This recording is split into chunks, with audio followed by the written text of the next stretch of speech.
लो बच्चों, आइए प्रश्न को पढ़ते हैं। यदि वर्गमूल 8 प्लस आयोटा की घातांक 50 बराबर 3 की घात 49 ए प्लस आयोटा बी कोष्टक में है हो तो ए का वर्ग प्लस बी का वर्ग का मान है। विकल्प दिए गए हैं 3, 8, 9 वर्गमूल 8।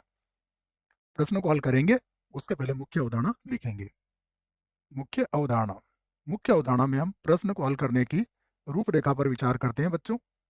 प्रश्न को हल करने के लिए यदि किसी सूत्रों का प्रयोग करना होता है तो उन सूत्रों को लिखते हैं, या फिर जो क्रिया विधि होती है उस पर विचार करते हैं। तो मुख्य उदाहरण में हम यहाँ पर एक ही बात समझेंगे कि यदि हमें z बराबर a प्लस आयोटा बी कोई सम्मिश्र संख्या दी जाती है तो हमें इसका संयुग्मी कैसे लिया जाता है ये आना चाहिए। तो इसका संयुग्मी जिसे हम z बार से व्यक्त करते हैं ये होता है a माइनस आयोटा बी, और यहाँ पर भी a और b कोई भी वास्तविक संख्या हो सकती है।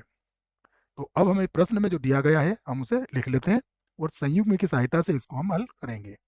हमें दिया गया है वर्गमूल 8 प्लस आयोटा और इसकी घातांक कितनी है 50 बराबर यहाँ पर है 3 की घातांक 49 और a प्लस आयोटा बी। इसे बना देते हैं हम समीकरण 1 और अब इसका संयुग्म में ले लेते हैं। तो दोनों पक्षों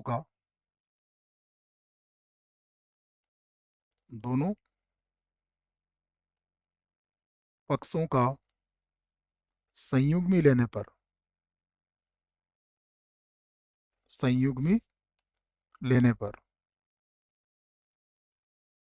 दोनों पक्षों का हम यहाँ पर संयुग्मी लेंगे तो क्या होगा, ये बन जाएगा वर्गमूल 8 माइनस आयोटा और इस पूरे की घातांक 50, यहाँ पर है 3 की घातांक 49 और ये हो जाएगा a माइनस आयोटा बी। अब हमें क्या चाहिए, a का वर्ग प्लस b का वर्ग। ये कैसे आएगा, जब हम दोनों समीकरणों को गुणा कर लेंगे। इसी बात को हम लिखेंगे समीकरण 1 और 2 को गुणा करने पर। समीकरण 1 व समीकरण 2 को गुणा करने पर गुणा करने पर ये हमने दोनों को गुणा कर लिया है। गुणा करेंगे तो सबसे पहले 3 की घात, ये 50-50 घात वाले पदों को हम एक साथ लिख लेते हैं पहले। तो ये होगा वर्गमूल 8 प्लस आयोटा, वर्गमूल 8 प्लस आयोटा, इसकी घातांक कितनी होगी 50। उसके बाद फिर से होगा वर्गमूल 8 माइनस आयोटा, इसकी घातांक भी कितनी होगी 50। इधर गुणा करेंगे तो 3 की घात 49, यहाँ भी 3 की घात 49, ये होगा a प्लस आयोटा बी और यहाँ हो जाएगा a माइनस आयोटा बी। अब सूत्र लगा देते हैं। यहाँ पर सूत्र के बारे में हमें जानकारी है कि हम जानते हैं कि a minus B a plus B बराबर क्या होता है a का वर्ग माइनस b का वर्ग, और साथ में हम ये भी जानते हैं आयोटा का वर्ग -1 होता है। तो ये हमने यहाँ पर लिख लिया है, इसका उपयोग हम यहाँ पर करेंगे। तो अब ये क्या बन जाएगा, देखिए ये होगा वर्गमूल 8 का वर्ग माइनस आयोटा का वर्ग, और पूरे की घातांक कितनी हो जाएगी 50। यहाँ पर देखेंगे तो ये 3 की घातांक जोड़ लेंगे दोनों को तो ये 98 हो जाएगी, 3 की घातांक 98, और ये बन जाएगा a का वर्ग माइनस आयोटा का वर्ग b का वर्ग।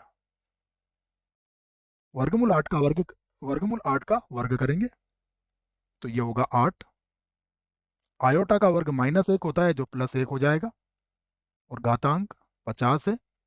यहाँ पर 3 की घातांक 98 हो जाएगी। इसे हल करेंगे तो ये होगा a का वर्ग आयोटा का वर्ग प्लस -1 होता है जो प्लस b का वर्ग बना देगा।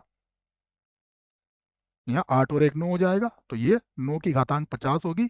यदि 9 की घातांक 50 है तो 3 का वर्ग अर्थात 3 की घातांक कितनी हो जाएगी, ये 100 हो जाएगी। तो इसको लिख देंगे 3 की घातांक 100 इसको बटे में ले आएंगे तो ये होगा 3 की घातांक 98 और बराबर होगा ए का वर्ग प्लस बी का वर्ग।